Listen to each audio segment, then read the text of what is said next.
Ladies and gentlemen, welcome back to another episode of the What Are We Doing podcast. My name's Levi McCurdy, and this is episode 215. Okay, listen, did we miss another week? Yes, it's what happens. Okay, it was the holidays, and I was busy in a wedding and the whole thing. It's fine. We missed a couple weeks, but now we're back. As you know, I'm sure we'll continue to be consistent. We'll see. New Year's Eve might be a little funny. We've got travel plans, okay? We're jet setters. We're on the way. If you think for a minute that we're spending New Year's Eve in this godforsaken state, you've got another thing coming. So we'll see what we can do as far as the pod for the rest of the year. But for this week alone, hey, we're back, babes. Happy Thanksgiving. I hope you all had a great one. Okay. I know that when me and my family, for those who of my family who showed up, we went around the table. We said what we were thankful for. And of course, my first and foremost item on that list was my friendship and the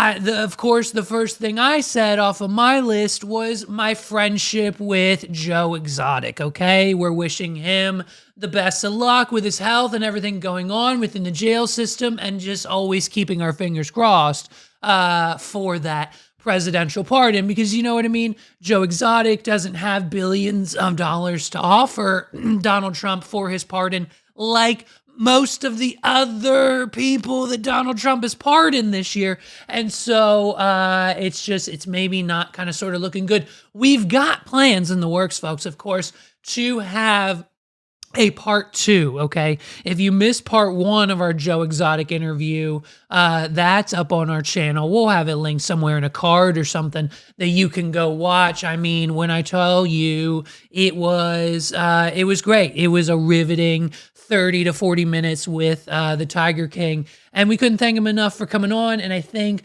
for as maybe like a little holiday Christmas bonus type style special of an episode, what better guest to have to end the madness of 2025 on this podcast than the man himself, the Tiger King, Joe Exotic. So we're going to make those phone calls happen rather soon. Hopefully get all that set up. And then within the next week or two, hopefully we can expect to have him back on this platform. So be on the lookout for that. And I mean, that was pretty much it. Obviously, I'm kind of, thankful for my family and my friend and everything, and Lou, but you know what I mean? At the top of the list, it's Joe Exotic. What are we doing?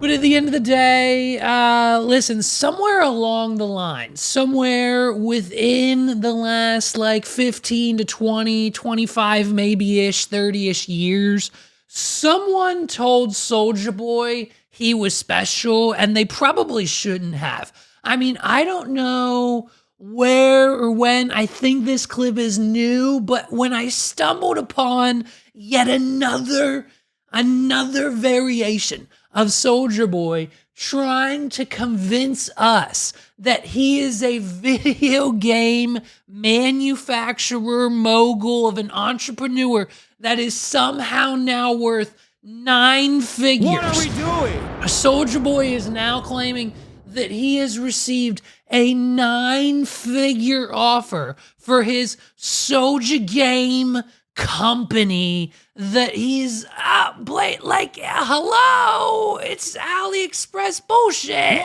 What are we talking about? And so listen, folks, I myself, I'm confident. I step into the room. I know what I'm talking about. I know what I'm doing. I run my business. We're good to go. Okay. And do I sometimes, mainly on this podcast, embellish things just a little bit? Of course, we all do. Okay. We all, when telling the story, always add a few extra inches to the fish we caught, right? Yes or yes. And so at the end of the day, it's fine. We get it. Oh shoot, my freaking CGC Gem Mint 10 Venusaur just fell down. Holy shit. At the end of the day, you have to understand that it's okay to embellish a little bit, But when you claim things such as what Soulja Boy continues to try to convince himself and everyone watching of, I mean, it just at some point becomes absolutely hysterical. Listen to I this. think out of everything that Listen. I got going, this is my most greatest accomplishment. It's his greatest And, like, accomplishment. some people are asleep. They don't understand how big this is and the importance of it. Is it really a game or is it more of a computer? It's a video game console. But you can make calls on it. You can use it as a computer, like smartphone. You can use it as a computer, you can use it as a mobile device, but it's a console. It's a mobile console, handheld console. But Helio processor, 64 gigs of RAM, Spotify. Shut the fuck. Hey, by the way, Soulja Boy's video game console from AliExpress does not have 64 gigs of RAM. What are we doing? Like unless we're spending, I don't know what, $4 or $5 grand on like a Mac Studio Pro or like a PC that's custom built. Like, bro, it's 64 gigs of memory, Soulja Boy. And guess what, bro? In 2025, it's not a lot. Like 128 gig memory card costs $4 on Amazon. What are we doing? I love this man. I need to be friends with Soulja Boy. If Soulja Boy and I were friends, it would be I think we'd have a blast together. Soulja Boy and I, could you imagine some of the actual business ideas and executions other than whatever this is that Soulja Boy and I could come up with? We should call it, hey, Soulja Boy, call me. What are we doing?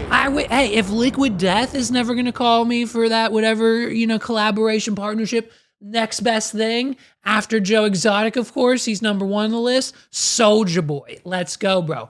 I think we can let's maybe pump the brakes on the third-party Chinese emulator Android consoles that anyone can get for $99 off of the TikTok shop. Like, calm down with that. I've got 19 other ideas that would make us an astronomically more amount of money. What are we doing?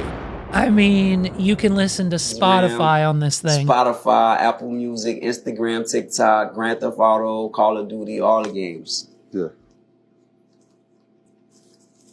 I already got 2 offers for them to buy my company. They're trying to buy this from me. I own this company. This is my company. Mm-hmm.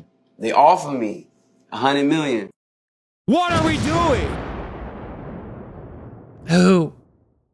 Who in their right mind told Soulja Boy that they would give him $100 million, a Joe Rogan level? Like, there's no chance. No chance in hell that is actually factual. Show me the receipt. What are we doing? Like, he says you can play Call of Duty and Grand Theft Auto, bro. So you can play Grand Theft Auto 5 and the new piece of garbage that none of the gamers are playing, Call of Duty game that just came out. What are we doing? With 64 gigs of RAM, you should be able to. What are we doing? I mean, Soulja Boy, unless I am 100% completely opposite wrong on this, which, hey, history has shown us, most likely not. But if for whatever reason I'm completely wrong and somehow Soulja Boy has figured out a way to manufacture and make as cheaply as possible an Android device that not only emulates PS1, PS2, PS3, PS4, and PS5 games with 64 gigs of RAM in it, well, by God, where do I buy one? What are we doing? I've been debating getting a PS5. I've been debating. They're a little cheaper now, okay? Maybe, hopefully, sometime next year, Grand Theft Auto 6 will come out, but at the end of the day, I'm not trying. I mean, I don't want to buy a whole PS5. If I can play Grand Theft Auto 6 on the new Soulja Boy handheld Game Boy console Soulja Boy games, well then, I'm just going to buy one of his. What are we doing?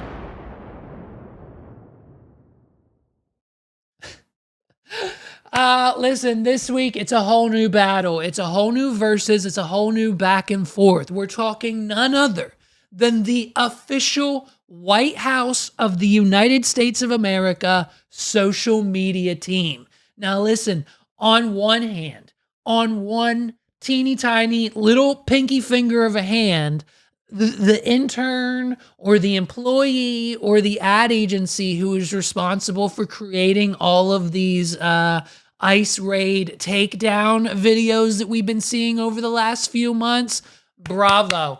Good for you. You successfully got the job.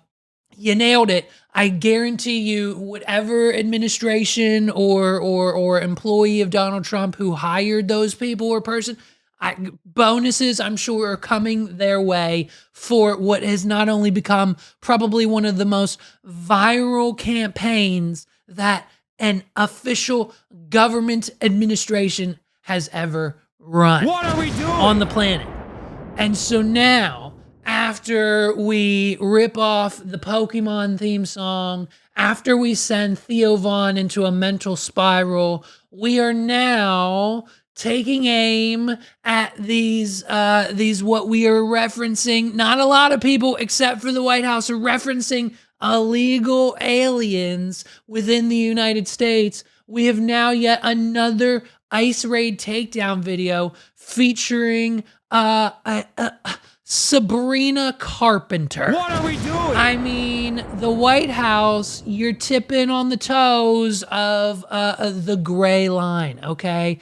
If for whatever reason, okay, they do anything more to further upset short and sweet little Sabrina Carpenter, we're gonna riot, okay? So the White House decided that they were going to use Sabrina Carpenter's song in their latest ICE raid trap beat social media edits. And she wasn't happy, okay? She wasn't happy at all. Here's just a short snippet of what it is. For those of you who don't know, Sabrina Carpenter has a song. It's called Juno. She's talking about some different positions that you and or your loved one or partner could potentially put each other in throughout the song. And then like at one part in the song, she's like, what about this one? Have you tried this one? This one? This one? And so, you know what I mean? The White House, they used it. This one? Have you ever tried this one? Have you ever tried this one? You know, so like we can't play the rest of it because we'll get copyright striking. And but this, it's stupid. What are we doing? And so naturally, immediately Sabrina and her team are made aware of this, and she responds, and I quote, "This video is evil and disgusting. Do not ever involve me or my music to your benefit, to benefit your inhumane agenda." So clearly now, almost along the same lines of a response that Theo Von had, I mean, what could possibly, like, why would the White House of America think that this is okay? What are we doing?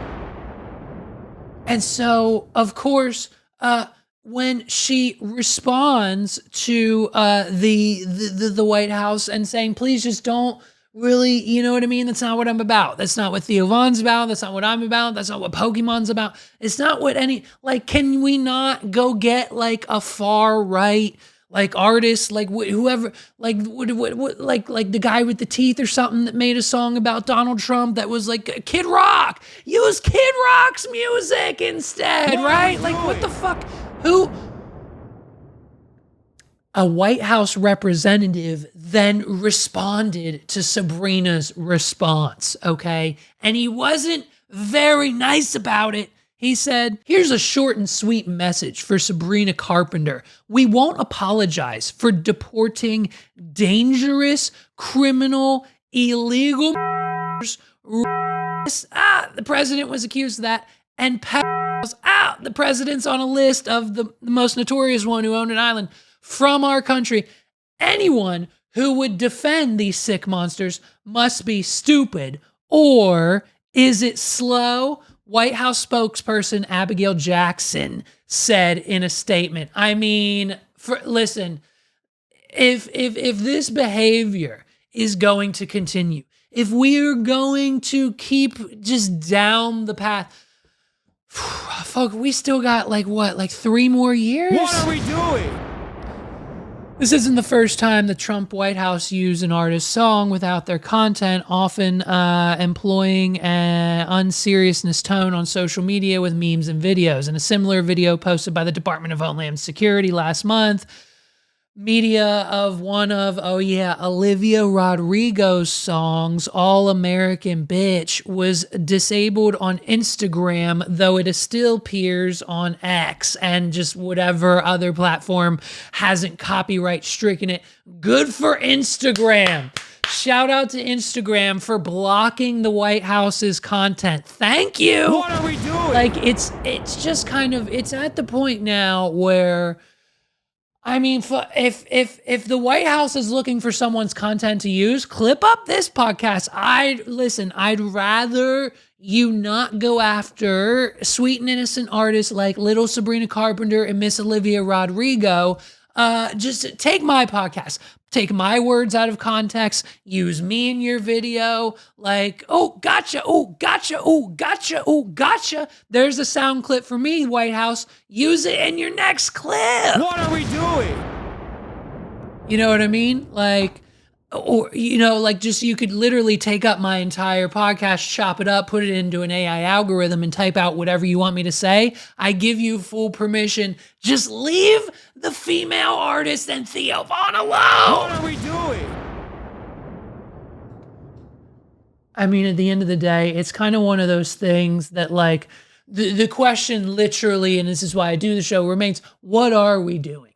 I mean, like, God forbid, any other content creator, if any other content creator uses a song or like likeliness of a celebrity, like, bam, it gets taken down, your channel gets taken down, copyright strike, you're blocked, you can never upload again, and you never know why, and because you're a little innocent civilian, you don't have anyone to call or money to flaunt or like a reason to actually be able to come back. Unlike if the White House fucks up, there's no way that like the social media giants who have been backing this administration the entire time would block the official White House TikTok account or Facebook page or X. If you think for a moment that Elon Musk would allow any official Donald Trump administration social media accounts to be blocked on X currently, you've got another thing coming. So they can just, I don't know, do whatever they want. What are we doing?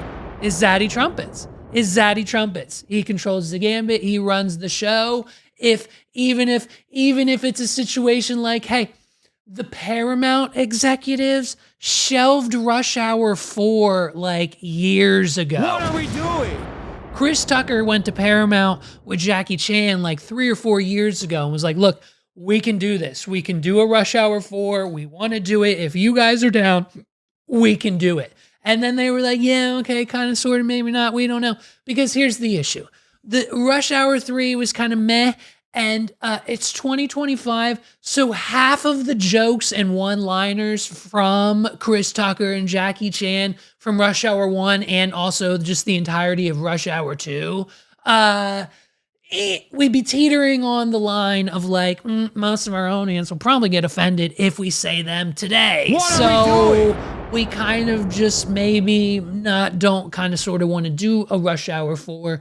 But your white knight, Zaddy Trumpets, comes riding in bareback on his horse and says, hey, Paramount, if you want funding and if you want to keep your shit, and by the way, the higher ups at Paramount, they're somehow, I don't know the connection, but they're in Zaddy's pockets. And so when Daddy Trumpets comes out and says, hey, psst, I want Rush Hour 4, bam! It's now fast forward right into production. They'll probably start filming early next year, and probably either by the end of 2026 or early 2027, we will get Rush Hour 4, probably in theaters for about 2 weeks, and then exclusively for 3 months on Paramount Plus. What are we doing?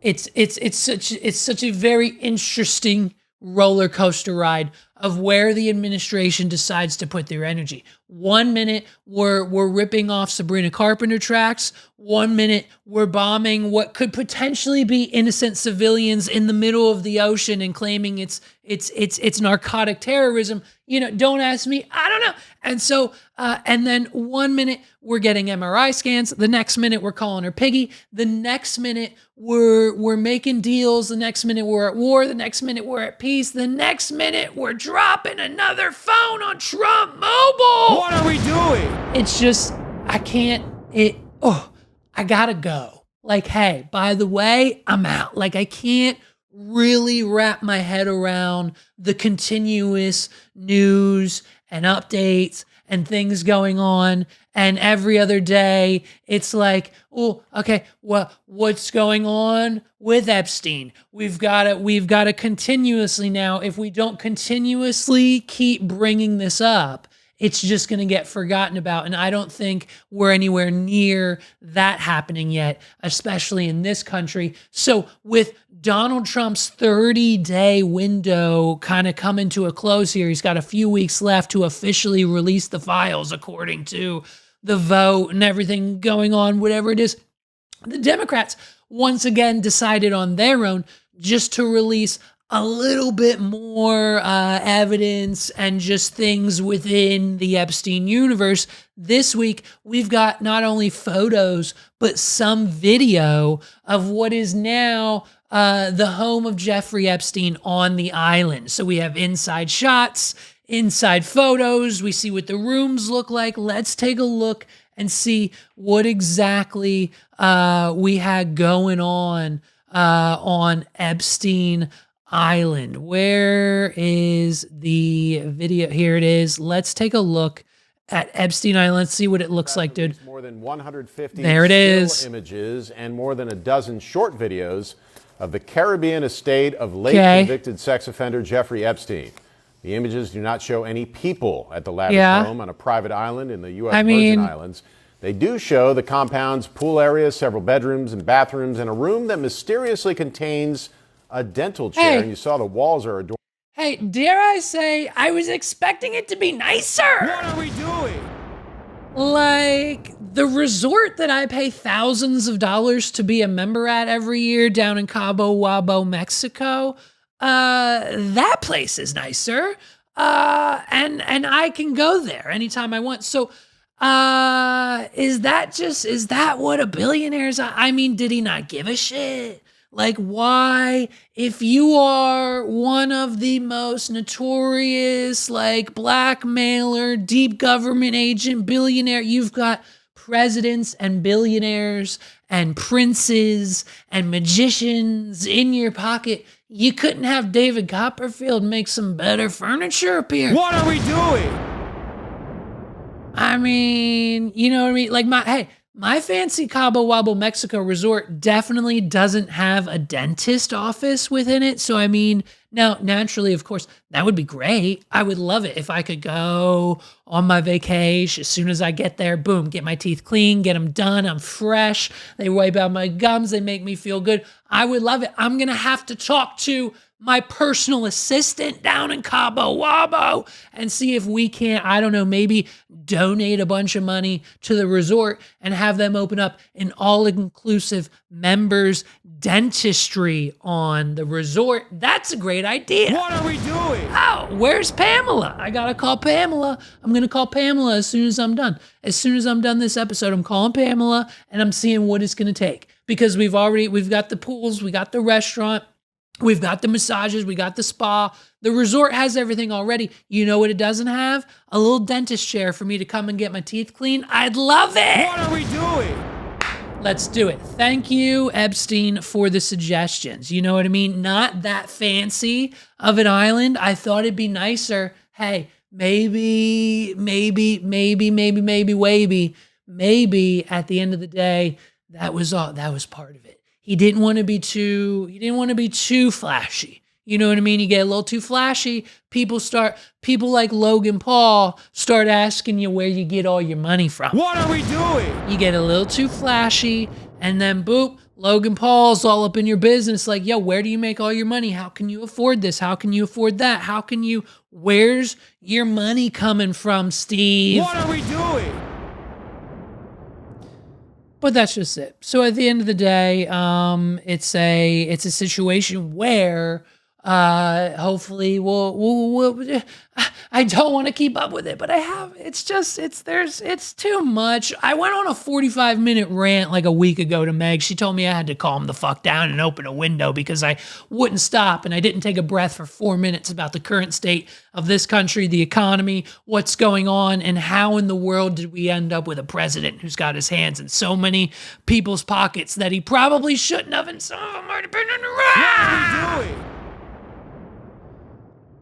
So this clip's about a week old now, but I still need answers, okay? I need answers.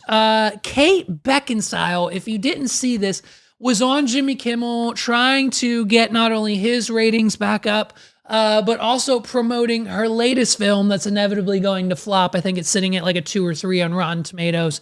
It was limited release. It's not good. I mean, let's see. Let's take a look. Where's the clip? Do we have a clip of her new movie? Let's see a clip. It is right here. It's called Wildcat. It's Kate Beckinsale's new movie called Wildcat. Look.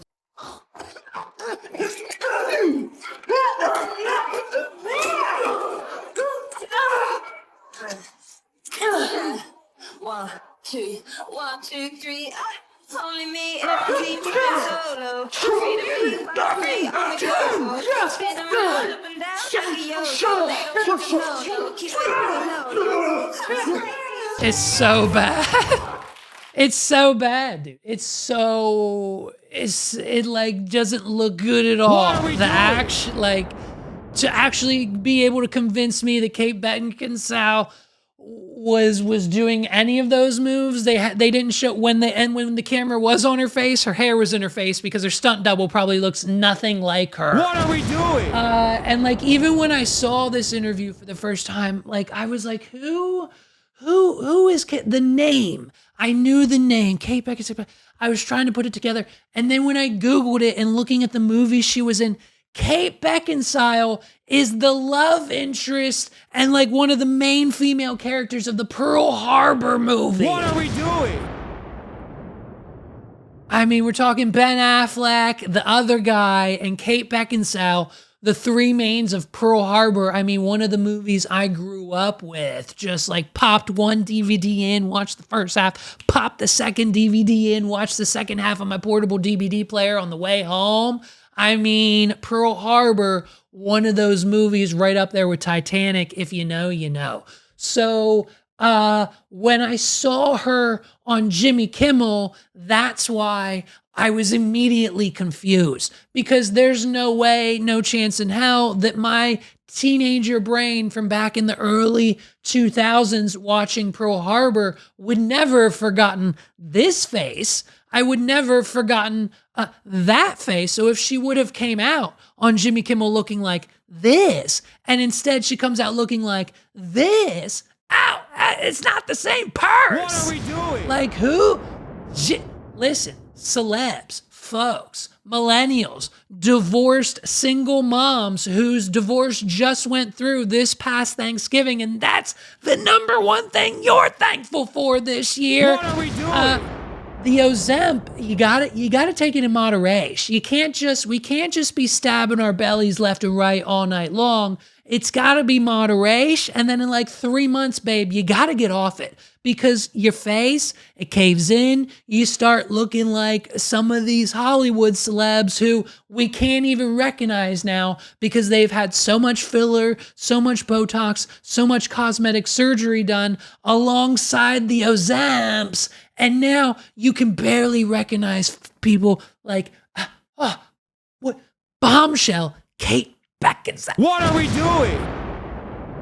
But at the end of the day, she was on Jimmy Kimmel and she was talking about how her daughter's boyfriend was just, he's a nice guy. And through over the summer, they were going through, you know, some family stuff, some whatever internal, none of our business kind of type thing. And he was just her daughter's boyfriend, fiance, whatever he is, was just the shining light that shined a little bit of positivity on her life. This is her. Take a listen. Ready? We've had a tough couple of years. Both my parents passed away within, the last R.I.P. few years. And, you know what I mean? Literally the only bright spot in the whole time came from him. So I really owe him. Wow, that's nice. Daughter's I boyfriend. mean, that's a nice thing to hear. Yeah. He laid 2 eggs in a week. Yep. Is what the bright spot was. Who did? The boyfriend did. He laid 2 eggs in a week. Is that a British thing? Well, I no, don't he's know from about? New Jersey. He's a Jew from New Jersey, and He's a Jew from New Jersey. It's not a British slang thing, Jimmy. Pay attention. He laid 2 eggs. What are we doing? Hello? Like, what do you, like, that? What don't you understand, Jimmy Kimmel? This is what I mean. This is what I mean when I tell you we probably should have let the Jimmy Kimmel Show cancel. What are we doing? I'm not, on either side of politics, but when it comes to shit like this, if this is the best we can do, if the best we can do after defeating Donald Trump as the Jimmy Kimmel Show, this is the best we could come up with, Kate Beckinsale telling us how her daughter's boyfriend laid 2 eggs in a week. Hey, what does that mean? What are we doing? Possibly it was that, but I haven't met any other Jews from New Jersey who've done that. Could we rewind for just a moment? Yes. It's just a little Religion funny. aside, what Yeah, does I that- don't think it's connected at all. You don't think so? No, I've done a poll. What does that mean? done a He's poll. laid 2 eggs in a week. Well, he said I've laid an egg, and of course I was like, okay, trying to pull focus on the cancer operation, but it had a shell and a yolk. Hold on a second. Yeah. An So- egg came out of his body? Yes, I'm not out of his mouth or ears. It came out the route that it would come out of a hen. It came out his egg hole. Well, not his vagina. Yeah. I mean, he went to the bathroom and then was very surprised to find that he had laid an egg. Are you sure it wasn't one of his testicles? I'm absolutely certain. No, because I got very involved in Quick question. What are we doing? this, because I really did need a distraction because everything was so horrible. You needed a distraction. I am completely now. There will be no other topics, by the way. So the first time it happened, he was genuinely scared, and he was like, "It's got a full shell, it's got a yolk." And, Come on, bro. it's the size What do of we a bird. do? Well, What? he crushed it. Yes, he crushed it to see what was inside. A yolk was inside, like a hard-boiled. Did he yolk. make an omelet? Did he make a little scramble? Or did he just did he crack it into a little pot, put a little seasoning on it, put the lid on, let the condensation build little dippy, little sunny side up action? What are we doing? Well, that And, would make sense, yeah. I thought at first, okay, this is a little bit embellished. Like, obviously, he can't be. Like, this doesn't happen, right? Maybe- So, and also, there was a lot going on in my family, so I kind of, went, okay, well, his boyfriend's laid an egg, whatever. And then a week Maybe they dropped too many bombs on her during Pearl Harbor. You know what I mean? What are we doing? Like we're still going. We still have we could go another 4 minutes. We could go 4 more minutes. I think it's just at this week point. later, when my daughter was flying back to New York, which is where she lives, I got a text. Jimmy doesn't know how to react. Is he flying her?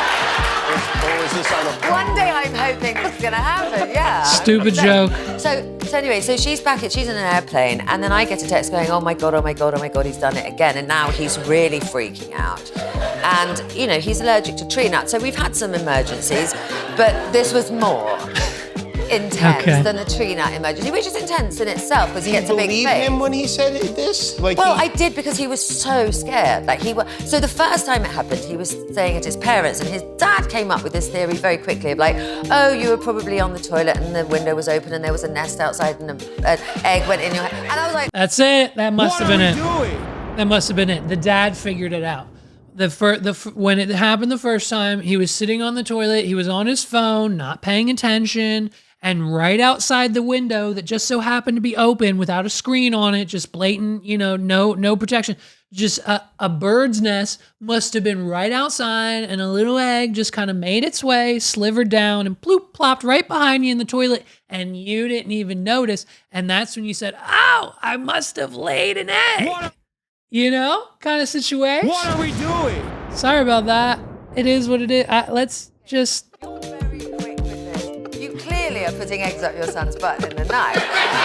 Because how do you have So now this is her theory, right? Cooked? Yeah. You know what I mean? This terrible theory. Yeah, and if that was me, I would be guilty. I'd done it. I would be, Poirot would get me straight away. Uh-huh. So I was a bit like, and I said to him, is this some kind of attention seeking? Are you putting eggs up your bottom?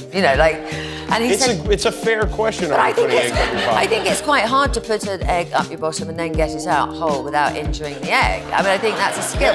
And that's a skill. You could be on America's Got Talent with Right. a skill like that. Do you see why now I think it's probably a good idea if the United States military just invaded the UK? What are we doing? I'm joking. It's just a joke. Listen, at the end of the day, I don't get it. I don't understand it, okay? Here's the thing. I pride myself, I pride myself on attempting to be like the smartest person in the room. I know a lot. I can explain a lot. I can wrap my head around pretty much any subject or type of area of expertise you type to throw at me. Like anything Neil deGrasse Tyson says, I can pretty much come up with a basic understanding of what he's saying and the point that he's trying to get across. But at the end of the day, what does it mean when someone is fully convinced, an entire family of people, that one of them has in fact produced / quote, laid an egg? What are we doing? I can't wrap my head around it. I want to see a photo. She had a photo. We're done with the clip. She had a photo. She showed Jimmy and Guillermo, his assistant guy, but she didn't show anybody else. And based on Jimmy Kimmel's reaction, he was a believer and continued to claim that no other explanation than that this man must be the Easter Bunny. What are we doing? Again, just another terrible joke from Jimmy Kimmel. Should have canceled him again. I mean, look, listen, I was the Easter Bunny once, okay? I understand this responsibility fully, okay? From like 2005 to 2007, it was a couple seasons, I was the Easter Bunny. If you lived in the area in which I did at the time, I was the one on the fire truck. I was at the Easter egg hunt at the local park / school. It was an experience. I got to put on the head and the whole suit and costume. The fire truck came and picked me up at the house. I got on it. I waved to the kids. I went. I got the eggs with the kids. I had fun. It was an experience like no other. But at no point in time in which I was in said costume, did I ever lay an egg. What are we doing? So, I mein, I think, at the end of the day, I think there are people on this planet who maybe sort of, it's this, I think it's our parent syndrome. I think what happened was something happened. Like the boyfriend probably had just like a kidney stone or something. And then like, they're probably giggly. Him and his girlfriend are like, it'd be funny if we told my mom you laid an egg. Let's Photoshop or do an AI photo, send it to mom, tell her you laid an egg, and she will believe you. And what they probably didn't expect was that not only would Kate believe them, she would believe them enough to disrupt her entire interview where she's supposed to be promoting her new movie, which didn't get talked about because it was hijacked due to this Easter egg story. It was so ridiculous of her to believe that she went on Jimmy Kimmel and recited every word that her daughter and boyfriend told her. I mean, we purposely mess with our parents, my wife and I, all the time. What are we doing? The only difference is Our parents aren't going on national television reiterating said stories because they just don't have that platform. So that's going to be my guess. My guess is she probably got AI boozled by her children because she's at the point now where her brain's probably starting to go, too much plastic surgery, and now she'll believe, much like your parents will, anything they see on Facebook. What are we doing? If it's on Facebook, folks, it must be real. Shout out to all the people who believe that McDonald's is now selling us human meat. You know what I mean? Listen, there was a heist, a robbery, a crime was committed at a local Virginia liquor store. Someone broke in, someone smashed a lot of bottles, someone made a mess, and in the pursuit of said crime, someone drank way too much liquor and ended up passing out in the liquor store bathroom, only to be waken up by the authorities the next morning. Talk about the perfect crime. What are we doing? I mean, stuff like this doesn't happen where we live, but certainly down in Virginia, I mean, talk about a hilarious news story. So if you hadn't heard, a raccoon broke into the Virginia Wine and Spirits and had a muck of the place, crashing bottles, slurping vodka up off the floor, doing bottle shots with his friends. And when they were inevitably supposed to flee the scene of the crime, well, homeboy passed out. Homeboy passed out in the liquor store bathroom. Take a look. Caught in a liquor store, getting a lot of attention. Authorities in Ashland, Virginia, catching the suspect. Surveillance video showing a raccoon rummaging through the store. Yo, Rocket ain't that slick, yo. Out of the store's bathroom, Rocket the raccoon ain't that slick. Animal control letting the raccoon sleep it off before releasing it back into the wild.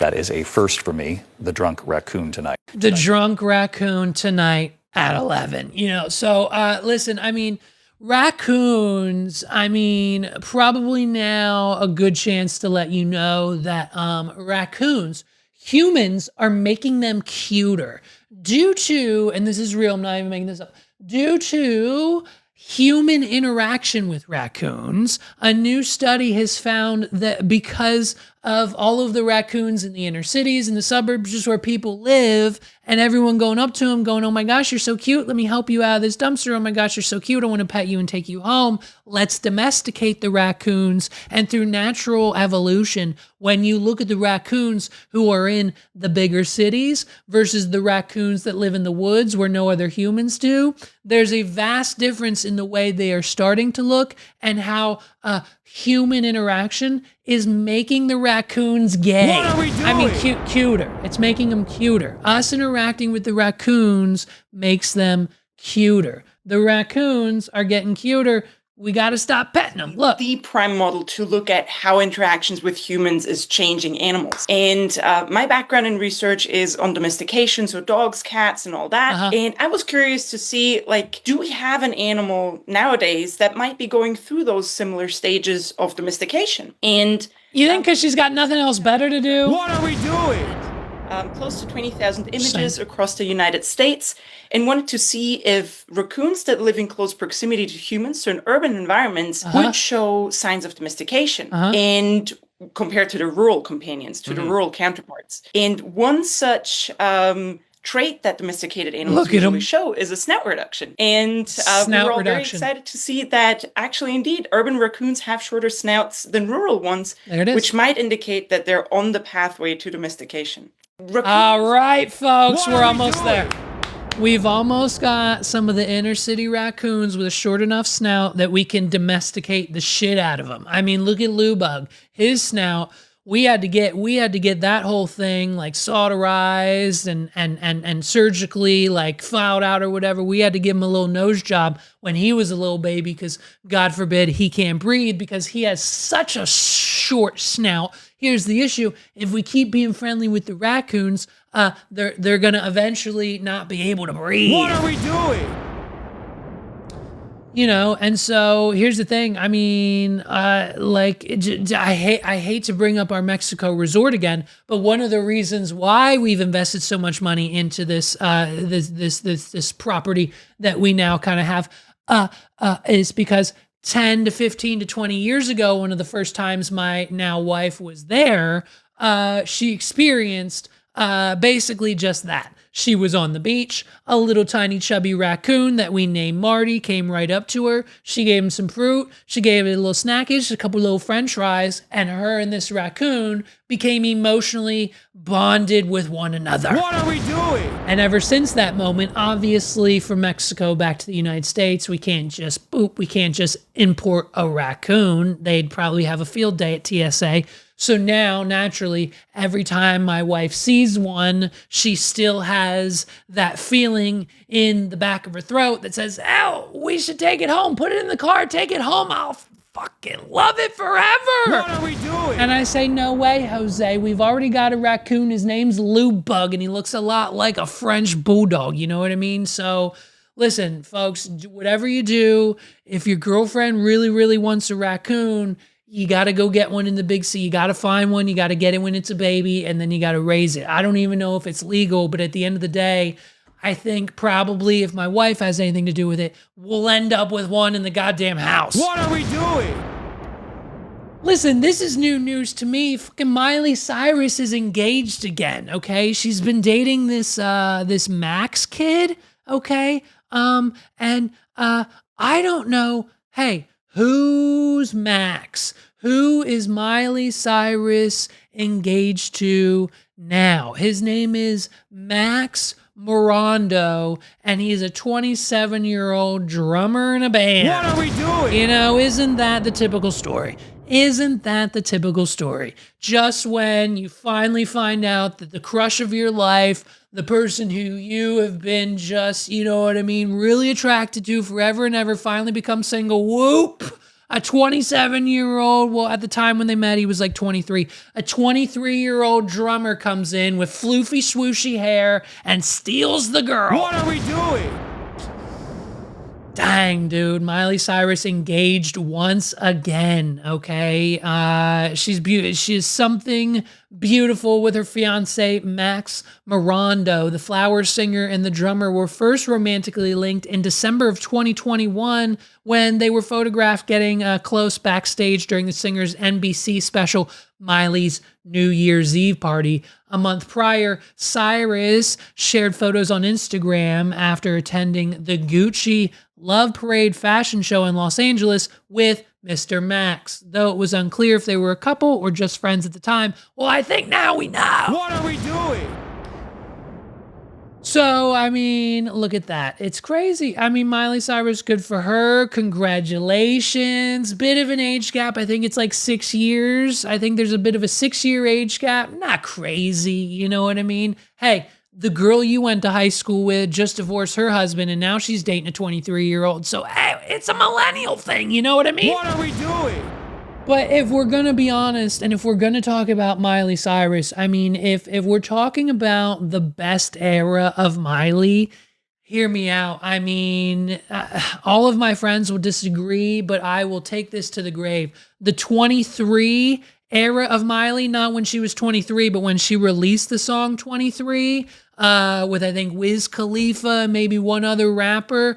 I'm talking like tank top, basketball jersey with the short shorts and the short hair because she just cut it because she's in her wrecking ball phase. Like she's coming through, knocking down all those Disney stereotypes. Her first, like, you know, I'm a real woman now kind of album out the gate. Miley Cyrus, 23. I'm in the club, high off perks with my shades on. What are we doing? Bro, I mean, it was a moment. That is my Miley Cyrus moment. That was my favorite era of hers. I love the I mean, I'm a sucker for short hair, but I think that's when, in my opinion, when Miley looked the best. Not saying she doesn't look great now. She's looking fabulous. She's looking fabulous with the new teeth, the new hair, the new fiance. I mean, good for her. She's back in her prime. She's ready to go. She's just focused on making a little bit of music, only working when she has to, and not really probably ever going to tour or do anything major again because she's Miley fucking Cyrus. What are we doing?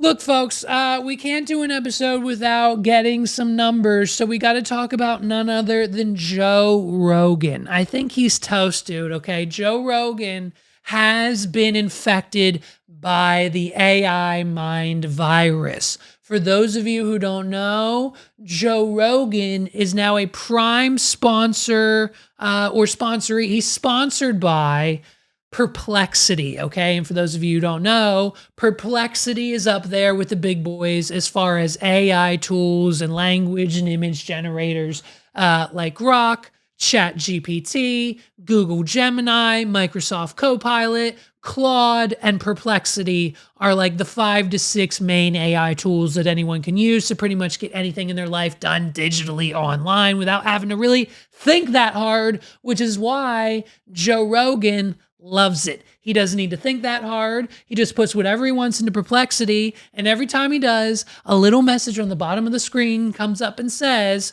Perplexity is a partner of the Joe Rogan Experience, sponsored by whatever the message is. I don't know. What are we doing?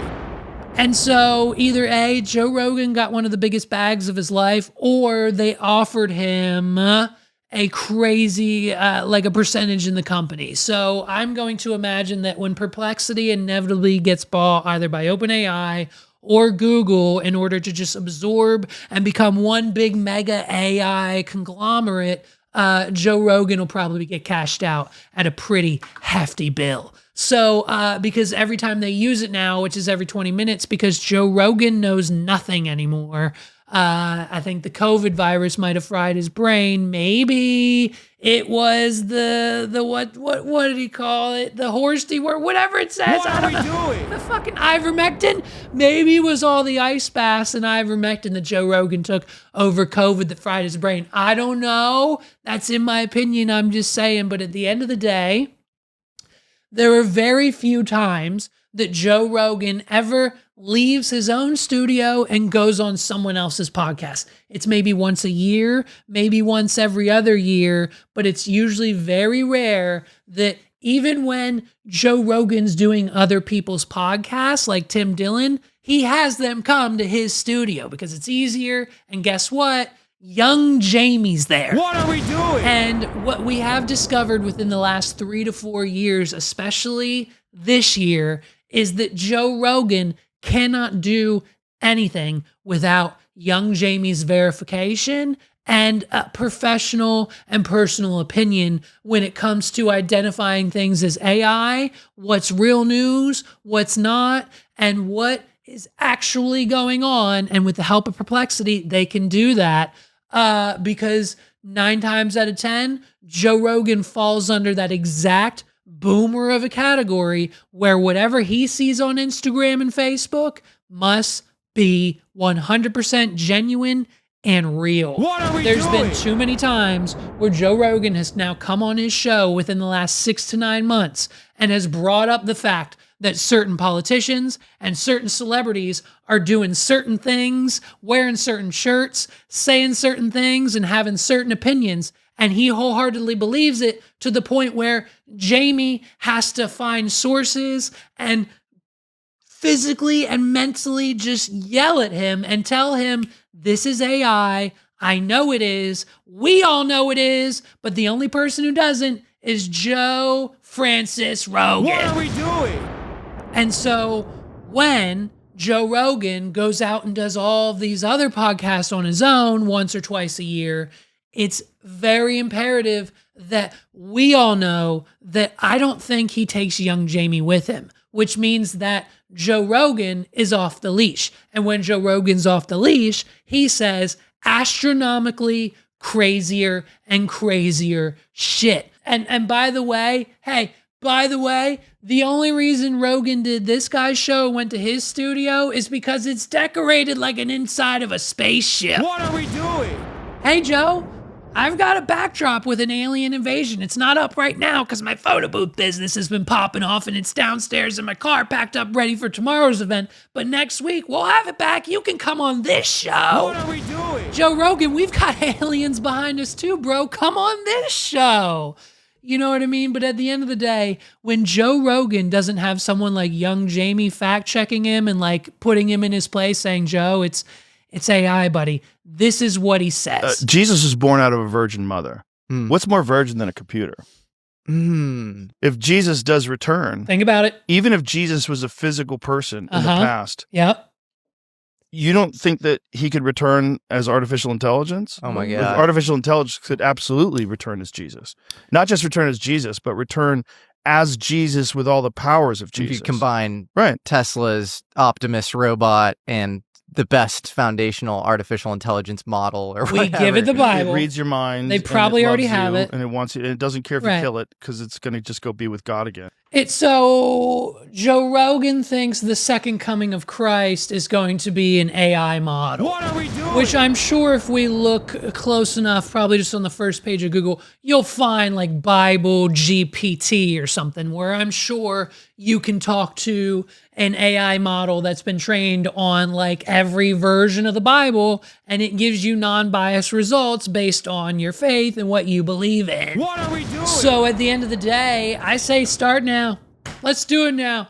Let's just start. Let's replace all the pastors. If your church, hey, your church needs more money, get rid of the pastor, pay $20 a month for Chat Bible GBT chatbot, and have that do your sermon every Saturday. You can easily, during the week, have an intern at your church talk to and prompt and record Chat GPT reading off Bible scriptures and reading off the lessons and talking to the people of the church with AI for about what, $20 a month? Get rid of the pastor. He costs you $200,000 a year. What are we doing? How much money could you save? You just have to hire someone to sit there for 3, maybe 1 or 2. It probably only take them a day. It would probably, once they get it, once they fully understand how to use and just talk to Chat GPT, all they got to do is write a script, paste it in Chat GPT, start voice mode. They'll say, "Hi, how are you today?"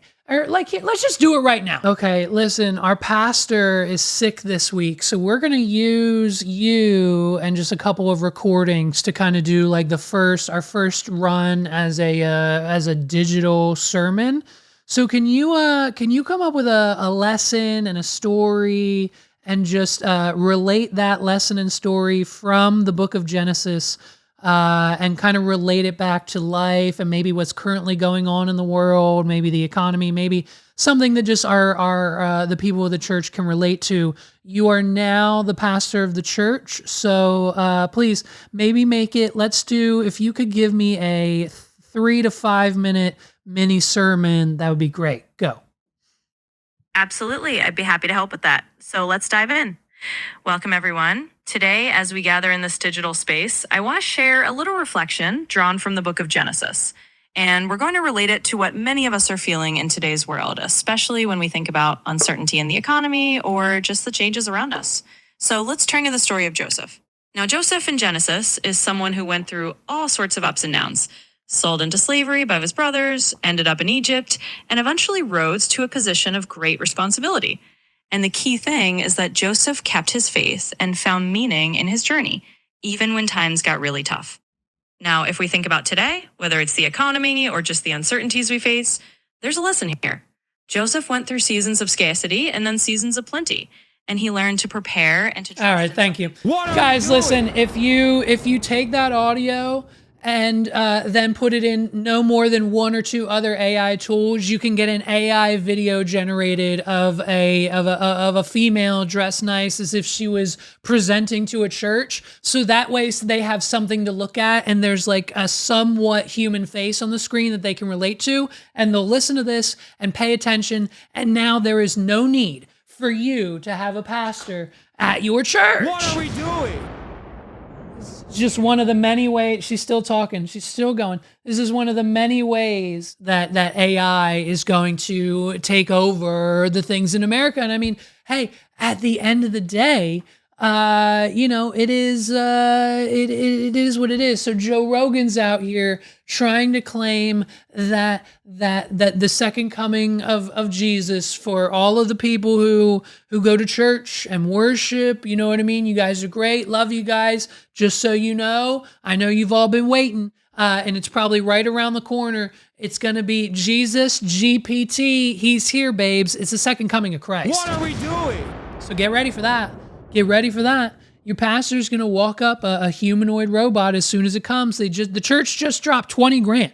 The church just dropped 20 grand on a humanoid robot that'll be here next year. And that little motherfucker's going to stand up there and he's going to give you the sermons every single Sunday. They're out. What are we doing?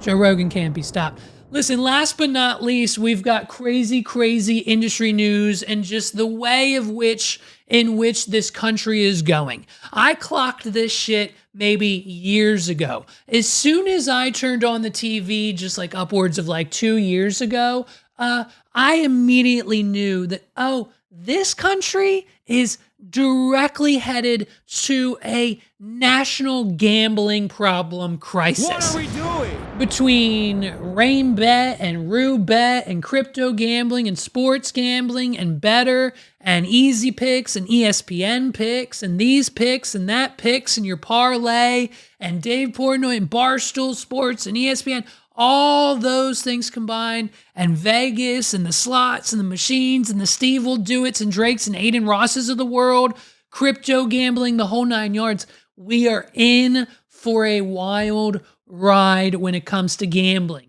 And the new way of gambling in America is to just gamble on anything and everything. What are we and doing? when I tell you that, yes, it is real, you can go to Kalshi.com and gamble real money because 1 million people already have on whether or not Jesus Christ will actually come back. Go to Kalshi.com and there is now a 48% chance that Jesus will return. And the people of America are putting their hard-earned money down on said bet. Money, by the way, that they don't have and can't really afford to lose. What are we doing? I mean, the economy is in the hole. Grocery prices are through the roof. Donald Trump claims that affordability is now just a hoax. Look at this. Look at this TikTok that we found just the other day. It's a comparison. Now, I'm sure people like maybe, I don't know, my mother-in-law might have a lot of rebuttals on how maybe a lot of these clips are probably taken out of context, but it doesn't really seem that way. Look at this. Here's Donald Trump then and Donald Trump now on affordability and the economy. Ready? Look, it's out of this world. Starting on day one, we will end inflation and Look at make it. America affordable again. But the word affordability is a The Democrat difference scam. of night and day from the president between 2024 and 2025, somehow everything that this man has run on has become now a Democratic hoax. You know what I mean? Democrat scam. One of my top priorities will be to quickly defeat inflation and make America affordable again. I don't want to hear about the affordability. We will make America affordable again. We're going to make it affordable again. There's this fake narrative that the Democrats talk about affordability. Affordability is a con job. We will target everything from car affordability to housing affordability. This whole thing is, they use the word affordability. It's a Democrat hoax. I love every second of it. I love every second of it. So now that no one can afford anything from housing to groceries to this to that, I mean, you've got people trying to buy their first homes and can't because A, the realtors don't know what they're doing, and B, it's just not that financially no one can right now. What are we doing? Unless you're the millionaire, billionaires, or Soulja Boy getting offered $100 million for his handheld Game Boy console. So at the end of the day, when it comes to sites like Kalshi, where they accurately predicted the 2024 election, they and they're just taking in constant amounts of money on bets that people can just set up in place. It's just like making your own cryptocurrency. You can make your own bets on Kalshi, and then if you have a big enough audience or there's a big enough interest in whatever it is that you're betting on, will someone do this, or that? Yes or no? Will this happen? Yes or no?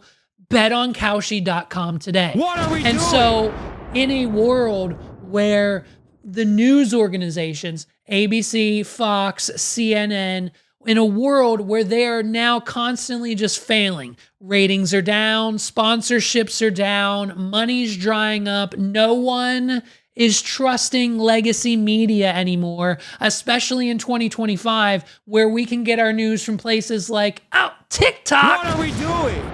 No future generations are watching CNN. So what better way to make themselves relevant and to get an accurate prediction is what they're claiming will happen than to partner with Kalshi. Kalshi, the betting app, the what should be illegal betting gambling website. There should be no reason. There should be no reason that it should be legal in this country for Americans to put in their actual money, their actual credit card number into Kalshi's website and be able to spend and lose money on whether or not the second coming of Jesus, the president of the United States, whether Zohan Mamdani would win the New York City mayor run race election just a few months ago, whatever it is that you want to spend and gamble your money on, Kalshi.com. It's a menace, it's a madhouse, and it should be illegal. What are we doing? Like, why is it not?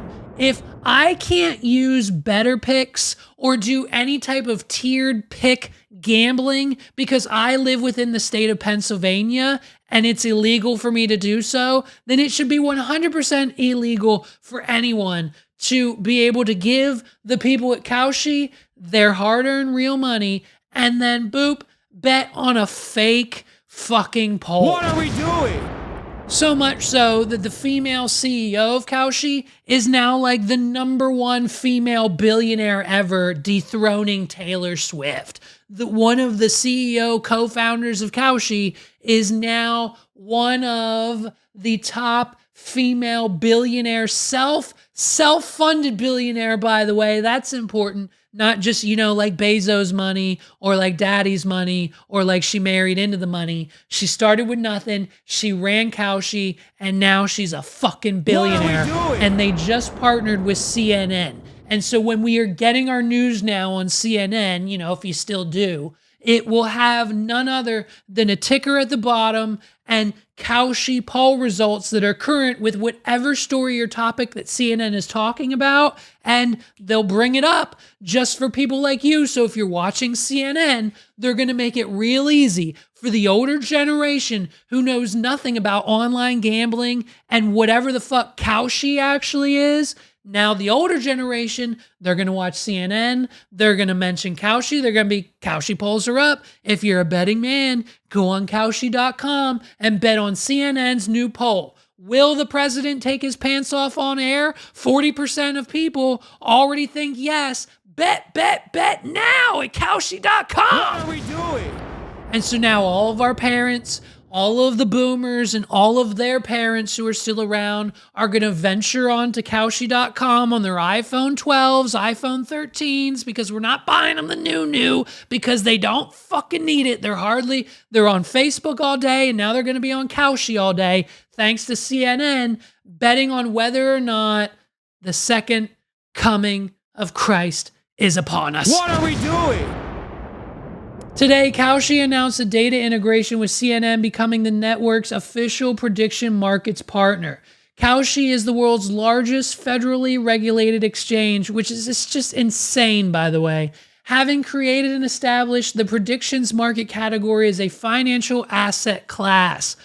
Users can trade on real-world events to predict the outcomes of elections, weather, cultural moments, and more. That you can go to Kalshi.com right now and spend your entire paycheck that was just deposited into your account this morning at 9 a.m. on whether or not it's going to snow tomorrow. What are we doing? The odds might not be that great because everyone else betting on that is looking at the same weather report you are. But hey, if the odds are 10-1 and you're right and you put $1,000 down, now you got $1,100 and you can afford your bills this month. What are we doing?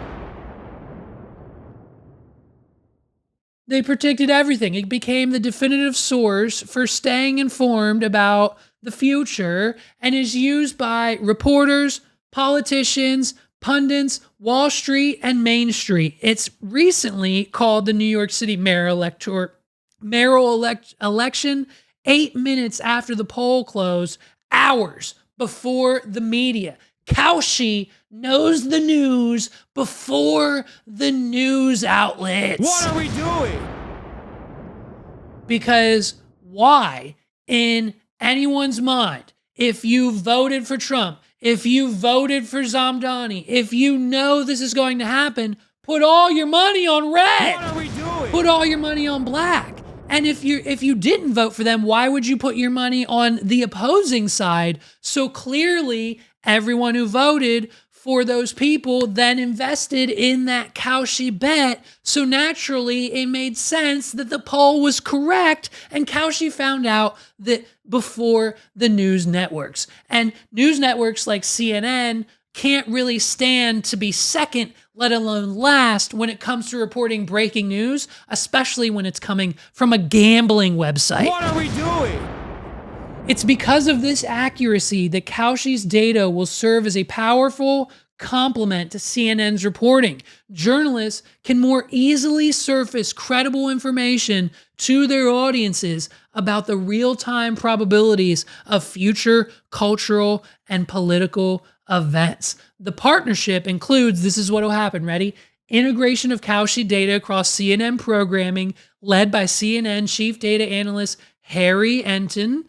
Harry is an expert at translating which data and polling are saying on any given issue, and through this integration, he can tap into real-time prediction market data to better inform and fact-check his reporting. Launch the new Kaushi-powered real-time news ticker at the bottom of every CNN screen that will run during segments that feature Kaushi data, and CNN newsroom data and production teams access to Kaushi's real-time political news and cultural data for developing key stories and visuals. Now, there's no way, folks, there's no way that anyone at CNN, any of the higher-ups, the employees, the insiders, there's no way that they would all put their money on an opposing bet on Kaushi and then run the story so good and so well that, oh, the odds flip,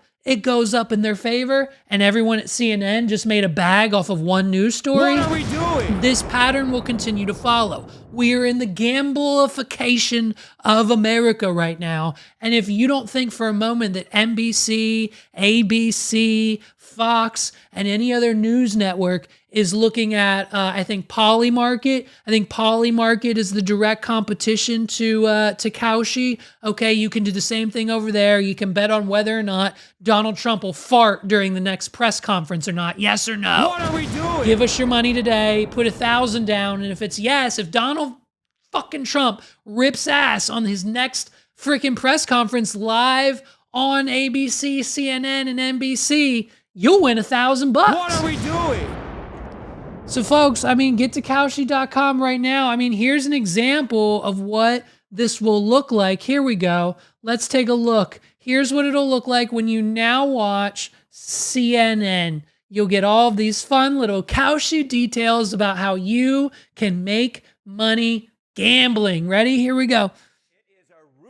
Red Republican district, John Berman. What are we talking about? Well, why don't we just take a look at the past 3 presidential elections in the great state of Tennessee, in the 7th district, in that great state. Look at Trump's margins. In 2016, he won it by 17 points. 2020, 15 points. And then in 2024, Johnny B, takes the cake. Here we get Donald Trump winning by 22 He's using Microsoft Paint, by the way. That's why I say even a close GOP win tomorrow is a bad sign for them, because what we're dealing with is a district that all 3 times that Donald Trump was on the ballot in the general election, he won it by double digits. And last time, he broke the 20-point margin barrier. I would say, if you had to look at the congressional map, any district that Donald Trump won by 22 points, you would say you've got like nearly a 100% chance of winning if you're running for Congress there. But what are the prediction markets saying right now? Yeah, what are the prediction markets saying, man? Let's go. The Democrat has a 15% chance of winning in Don't that bet race. on that. Okay, a 15% chance, Nope. which ain't nothing in a district that That's Donald okay. Trump won. I like my money. By 22 points. But here I think is the key nugget on this side of the ledger. That's the key and nugget. That is a GOP win by That's under the key 10 nugget. points. There's a 68% chance of that. So there is a more than 2/3 chance that the Republican candidate, yes, they win, but they win by a significantly lower margin than Donald Trump. We're talking about double digits, smaller. We're talking about a huge shift to the left. We're talking about when you add these two together, we're talking about a more than 80% chance that there is a clear double-digit shift to the left and a 15% chance the Democrat actually wins in a district that Donald Trump won. And he actually wins. What a fucking idiot. What are we doing? Listen, and so now your parents are going to watch this, and then they're going to go to the Kalshi app on their phone, and they're going to bet on this because a 68% chance to make a return on your money, that's better than Wall Street, that's better than crypto, that's better than any bank savings account, better than your 401k. Why not put $1,000 to $2,000 down that you don't really can afford to lose on a 68% chance bet because CNN and Kalshi said so. What are we doing? Like, there's no way that this doesn't become a problem for pretty much every household in America. Folks, my name's Levi McCurdy. This has been another episode of the What Are We Doing podcast. Thank you so much for rocking with me this week. I hope you enjoyed it. If you haven't done so already, go watch the latest episode of the Tone Tailors podcast. We just released one last week with Eric, and we're releasing one right now with our good friend Bridget. She's a killer guitar player. She's a PRS Pulse artist, and she's the latest instructor to give lessons at Tone Tailors. So if you're looking for the ultimate Christmas gift, go to tonetailors.com, fill out the form, and sign up for lessons with Bridget today. Get your kid in there, playing the guitar, playing an instrument, doing something fun. Get them off the iPad, get them out of the house, give them guitar lessons, and they'll end up just like Bridget. What are we doing? You know what I mean? Listen, follow us, hit like, hit subscribe, hit the like button, hit the hype button when you see it. And if you haven't done so already, follow us on Twitter, Instagram, Facebook, social media. You know where to find me. Links, as always, down in the description below. Peace out, everybody. Have a great weekend. We'll see you next week. What are we doing?